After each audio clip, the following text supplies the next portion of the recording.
It's time now for County-Wide, a presentation of Yavapai Broadcasting News. You'll hear about the interesting issues and happenings that affect all our lives. Here's today's County-Wide. Good day and welcome to the program. I'm Brad Miller and it is County-Wide, and we welcome into the studio today from the LISA program, and that is Low Income Student Aid, president of that organization, Kelcy Lyons, and treasurer Eric Wyles. And we say good day to each of you. Thank you much for coming in, sharing some time with us here this morning. Thank you, Brad, for having us. We're really excited to be here today. I want to get right into it here, and I'll tell you, I found a recent article, a terrific write-up in the Verde Independent about this organization. You've been around for a little while. LISA, just like the lady's name, is the acronym. And again, it's Low Income Student Aid. And it's just what it sounds like, servicing families and students, primarily, I think, in the Verde Valley. And simply with any number of things, going to school costs money. Sometimes it can cost a lot of money. And a lot of folks, especially these days, are finding some difficulties in putting it all together. It can become a huge expense, especially for families who have more than one or two kids of school age. So let's kind of start right there. There's a number of topics I want to explore, all under this kind of big umbrella. But Kelcy, I'll kind of start with you. Did I get it right? Is that what it is? LISA advocates and assists financially families that are having difficulties doing that on their own. Absolutely. So LISA was developed to help lessen the deficiencies students experience that prevent them from being able to learn and just be ready in the classroom on the day-to-day basis. Mr. Wyles, that's here with us, and his father saw a need, and they started LISA in 2017. And as a teacher at Oak Creek School at the time, it was very evident that there was a specific need at Oak Creek School, and that's where we started. We have since expanded to Cottonwood schools and to West Sedona School. We're currently in 5 different schools in the Verde Valley. And yeah, that's where we got started. So we can start with that. Yeah. When we talk about deficiencies that keep kids from learning and gaining everything from their school experience that we would want them to gain, I, as a layman, would think about it as, well, school lunches. We hear about that. Some kids can't afford school lunches, and there are provisions. There's ways that can be kind of addressed. We think about what kids need to learn: pencils and pens and erasers and paste and all of those kinds of things that so many of us remember from our own school years. But it goes way beyond that. It starts to get into different kinds of things where students, if their family is having financial difficulties, have to wear the same jeans every day, say, or have a jacket with a hole in the arm, or in one way or another. These impact learning in ways that might not be obvious. If a child is bullied or teased because of their clothing, and that happens, that can be an extraordinary impediment to not only learning, but the child's overall well-being. You as educators or people involved in the education field see that front line. Is that what we're trying to do here, is resolve those bigger issues?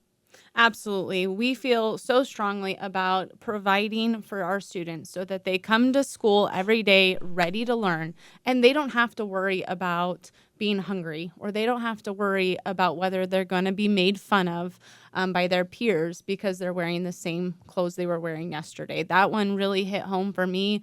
I used to teach 6th, 7th, and 8th grade at Oak Creek School. I have since moved up to Mingus Union High School, where I teach geometry and leadership. But when I was at Oak Creek, I saw it on the daily, really, to be completely honest. And teachers are spending money out of their own pocket. And not just little bits here and there. No. I mean, yes. big money. Yes. I mean, 4-digit numbers. Well, year, you won't yes. say it, but I will. Yeah. I've got educators in my own family who I'm very proud of. I can't believe what they have to go through just to get by. Absolutely. And looking back, I'm really thankful for Eric and his father and how they saw a need. Eric, will you share a little bit about the need that you first noticed and acknowledged, and how kind of LISA came to be? And then we can talk more about some more stories. Excellent. Good morning, Brad, and thank you again for having LISA here on the radio program. LISA started as a pilot program at the Oak Creek School in Cornville, and it originally started when I went to the school one day and was speaking with the front office person. and I was told about alternative lunches being provided to students. And what that entails is a peanut butter and jelly sandwich and a carton of milk. That literally meets all the nutritional needs that are required to provide a student. And that really did not feel good to me, thinking that a student might have just a peanut butter and jelly sandwich and a carton of milk, and right beside them is someone with an entree, a vegetable, a piece of bread, and a dessert. Right. I just felt that inequity is not emotionally good for our students, and that sometimes is where possibly bullying could begin. And so I let that thought settle for a couple days, and then spoke to my father and asked him if there was any way for us to begin a nonprofit to fill that void. Since that time, Lisa has morphed into such an amazing program. We not only help with school lunches, we help with anything and everything a student may need to be successful while they are attending school. And how did that kind of develop as you went through that? Was this kind of personal observation, talking with folks, I suppose, like Kelcy and other teachers and administrators? How did you kind of start to understand over that time that the need was beyond the school lunch and some of those things? And let me have you come up on that microphone a little bit better. Originally, what we started with was a small fund and donations from general contractors in the Verde Valley who I work with. And so we budgeted for school lunches. Our 9-member board, who are all educators except for 2 of us, started letting Lisa know at the board meetings the needs for clothing, pay-to-pay fees. One example was we had a student who couldn't participate in PE because they had no closed-toed shoes. That is a simple solution. We bought shoes for that young student. And it started from there. We identified needs. We let the public know what those needs were. And we have been blessed with strong public support financially to be able to fill aid requests for our students. Yeah. Since inception, April 18 of 2018, we gave our first aid request away. Since that time, we have filled aid requests that have helped our students over 7,000 times, Brad. That's extraordinary. That's extraordinary growth. Part of it breaks my heart that the need is there. But the way to look at this, the glass half full piece of that is that there is an organization like Lisa in place where you're one of those organizations that we wish we didn't need, but are very grateful that you're there. That the world would be perfect, and it doesn't spin that way. We know that. Yes, and so here Lisa is humming along in 2018 and 2019, and we all know what happened in 2020. Yeah. And in 2020, we reached out and received our first grant from the Arizona Community Foundation. With that grant, we bought Chromebooks and paid for internet service for students who could not attend school during the pandemic that we went through. And again, community has stepped forward each and every day to partner with Lisa and provide what is needed for our students and to bridge that gap. And there's so many stories that can be told, success stories for our students. It is amazing what a pair of shoes can do for a student. It is amazing what a brand new book can do for a student. It's amazing how small an amount, $1 at a snack shack, can do for a student. Yeah. We feel that it's important that each and every student has the same opportunities when they're attending our public schools, Brad. That's terrific. And we mentioned one thing I want to back up to before we go to our break. The program started with the Oak Creek School. Kelcy, you were referring to some of your experiences at the Oak Creek School with bullying, because kids are different. Anything that's different, whether it's shoes or hairstyle or what they're eating for lunch, can be a trigger for bullies. That is not unique to the Oak Creek School, and I know neither of you are suggesting it is. Maybe it seems to be just from my own experience, my kids' experience, we seem to hear it. That middle school age is a tough one, and maybe even a little rougher than high school, and certainly rougher than elementary, but it can happen anywhere, and it is not unique to any school, any student, any class.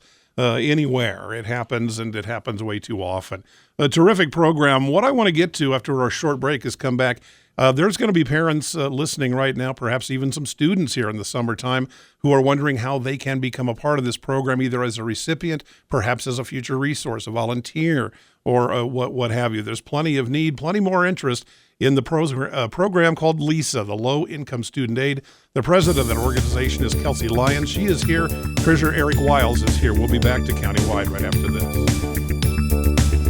Life changes, then it changes again. Predicting the unexpected in life is impossible. That's why it's called unexpected. So when it comes to financial goals, our philosophy is don't predict, prepare. Hi, I'm Edward Jones financial advisor Matthias Sandoval. A job loss, change in health, or a loss of a loved one can have a big impact on your family's financial security. Let's work together to help make sure you're equipped for life's unexpected events. Call our office to schedule a face-to-face appointment. Edward Jones, making sense of investing. Member SIPC. Verde Solaire, your hometown heating, air conditioning, and plumbing company in the Verde Valley, and your trusted North Central Arizona Goodman dealer. Goodman is a name you can trust with the revolutionary Comfort Bridge technology factory installed into select Goodman gas furnaces and air handlers to ensure the entire system operates at peak energy efficient performance. Verde Solaire offers free in-home estimates, locally owned and operated since 1983. Visit them at verdesolaire.com. Better, cleaner, faster. Let's talk. That's the message from Jonna Randall Murdoch, your local Farm Bureau agent, providing a personal touch when making insurance and financial decisions. Jonna will simplify your insurance needs while offering competitive pricing. Let's talk auto, home, life, and farm. Call Jonna at Farm Bureau today at 928-649-8686. Your Cottonwood Farm Bureau property and casualty insurance company. At Farm Bureau, they insure more than just farms. We come back to the program. It is Countywide. I'm Brad Miller. Eric Wyles, Kelcy Lyons. LISA is the Low Income Student Aid Program, and our two representatives here talking about that very interesting and very valuable resource in our community. Again, polling from that Verde Independent article, Kelcy, you're quoted as saying more than half of Dr. Daniel Bright Cottonwood Community School and Oak Creek students come from poverty homes. More than half. Eric, you threw some numbers out during our break. I'd like you to share with the listeners along that line. Our schools in the Verde Valley have quite a few students attending who receive free and reduced lunches. Those percentages are quite high. At the Dr. Daniel Bright School in Cottonwood, the student percentages receiving free and reduced lunches is 76%. At the Cottonwood Community School, it's 82% receiving free and reduced lunches. In Cornville, it is at 68% receiving free and reduced lunches. And our newest addition to our LISA family, the West Sedona School, they are 70.2% free and reduced lunches. So the need is great, and we don't see that need becoming smaller in the near future. So the support of the community has been tremendously appreciated by the LISA board and all the recipients, the students who receive LISA aid. Now let's talk about that a little bit. There's going to be parents, grandparents, even students themselves perhaps, interested in how do they, Kelcy, become part of this? If they are in a financial need, what's the first step in reaching out to you? Absolutely. So student aid is defined as aid that impacts the student individually to fill a need so that they're ready and able to learn. We have been able to provide a variety of aid to students over the years. Notable is clothing, shoes, food, extracurricular fees, educational field trip fees, medical cost. We have created a process that allows anyone that knows the student to advocate for the child and submit a request, whether it's a teacher, a staff member, a parent, or even a community member. They can do so by going to our website. It's oakcreeklisa.org, and there they will find the aid request forms depending on which school they attend, and they fill out the form right then and there. Once the form is filled out, it goes to our aid committee, and the aid committee is comprised of 3 individuals at each school that votes on the request. Okay. I don't want to say we don't deny, but the percentage of aid that we have not been able to provide is very, very minimal. If it directly impacts that child, we're able to approve it and provide aid very quickly with the utmost discretion. So sometimes that might be an Amazon list. If they need clothes or tennis shoes, then they can send us the link and we can purchase those and have them directly shipped to the student's house or even to their school if school's in session. That is one thing we're very near and dear to our heart, is to make sure that those children are not identified in any special way, that they're receiving aid. We don't want to bring any special attention to them in that way. We just want to provide inclusion across the board as best we can. There are a lot of school events that happen throughout the year where families, or even, individual students or their families both, are not able to attend because there's a financial cost to attend. And that's one way we've been able to benefit both the child and the school. So we might provide a voucher for a child to attend, a Halloween carnival. And we've paid for them to attend, they get to enjoy, and that money now that was generated on that ticket goes to the PTO. So we call it a twofer. It's not an official term, but we call it a twofer because we're benefiting the child, their family, and we're also giving back to the school and generating more revenue or income for them for their event, their fundraiser. Let me back you up a tiny bit. As part of that application process, will a family be required to show something on paper with a financial hardship, tax return, pay stub? I don't know what it might be, but sure. No, the family has to declare, or it doesn't even have to be a family member. That's the joy of this. If it's a neighbor or a community member, that community member that's advocating for the child might not know the financial status of this family, but they are going to declare in good faith that this child is in need. We're able to provide for up to 150% of the poverty level. Am I saying that correct? Correct. So Eric's my numbers guy, but there are a lot of families that qualify. Like, we just have a part on the form that says, do you believe that they qualify? And then yes, if they are in need, then they most likely qualify. I've got to ask, I'm curious about this, if the stream on that ever gets kind of reversed, where people have personal pride, and it can be difficult to ask for these, even given all the information you've given us, the security behind it, the anonymity that can be behind it. Still, some folks are going to be proud or simply not understand that this program is there or what it does. I got to wonder if you say anybody can advocate or can begin this application procedure, if that comes from teachers themselves or people within the district who see and observe and think there's an issue here. It could be. Does that happen?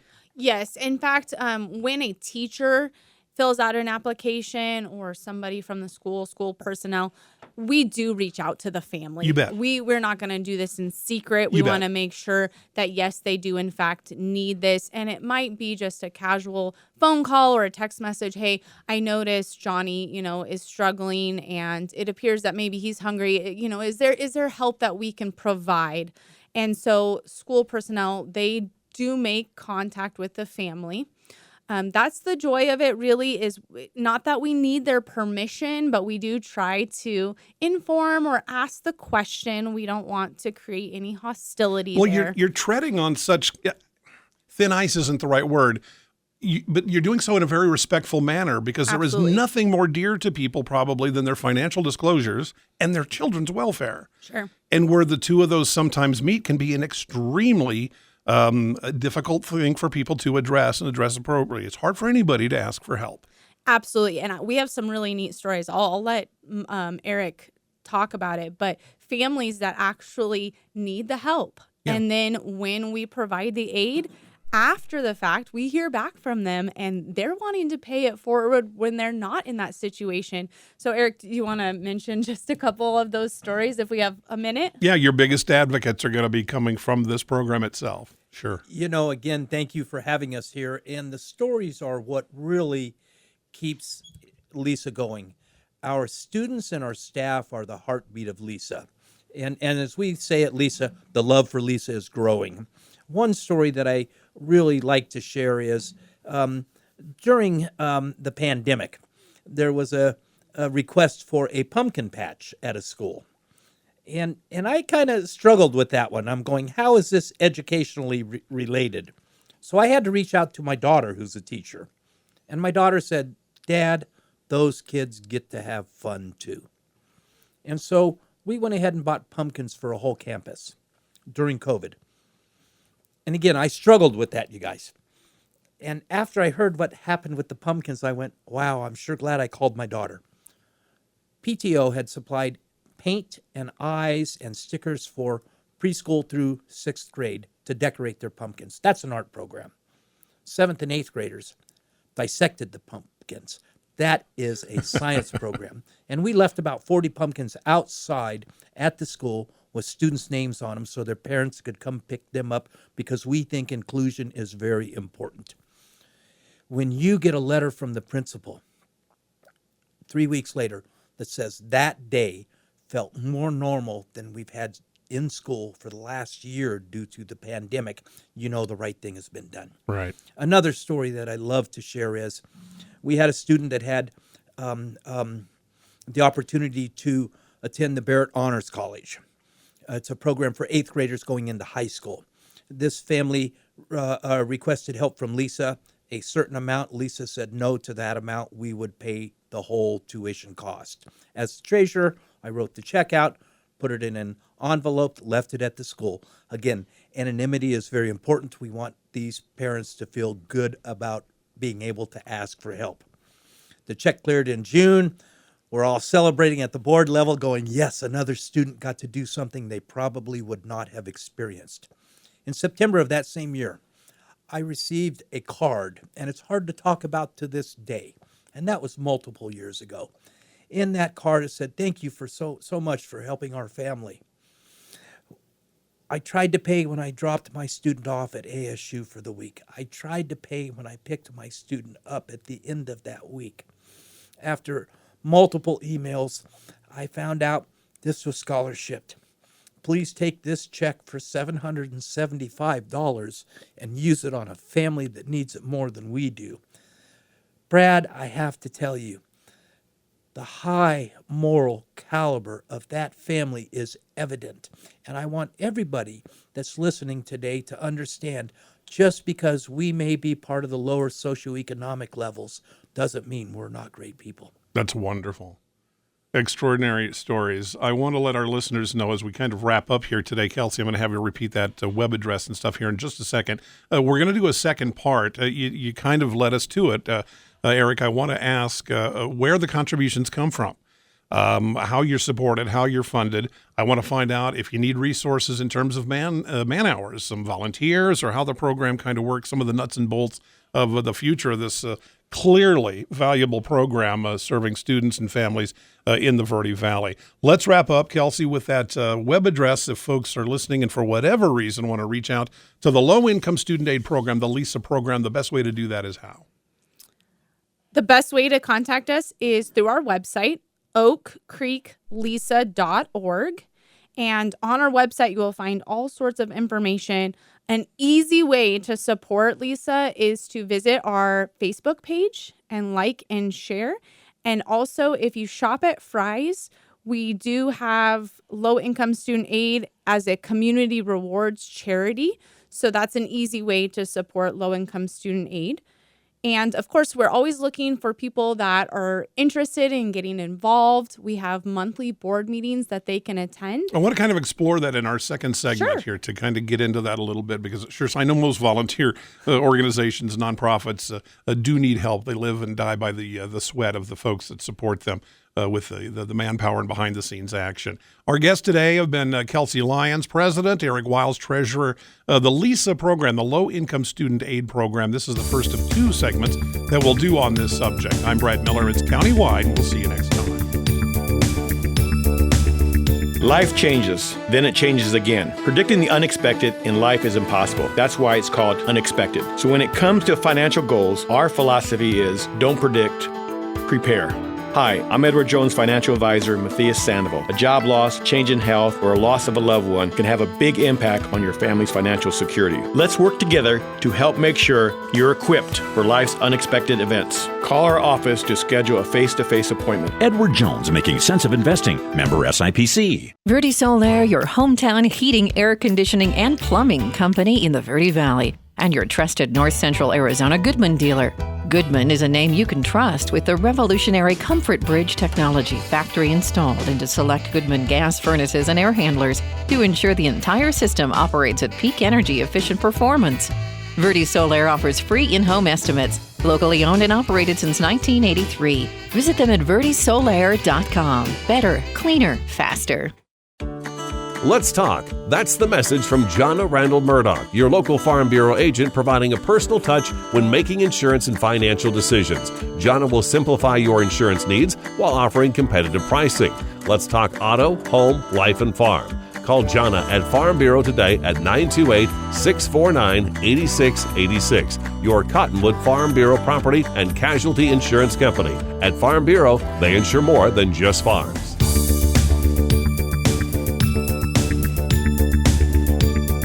This has been Countywide. Listen in each Tuesday and Thursday at this time. If you have a topic or guest idea that you'd like to suggest, email us, news@myradioplace.com.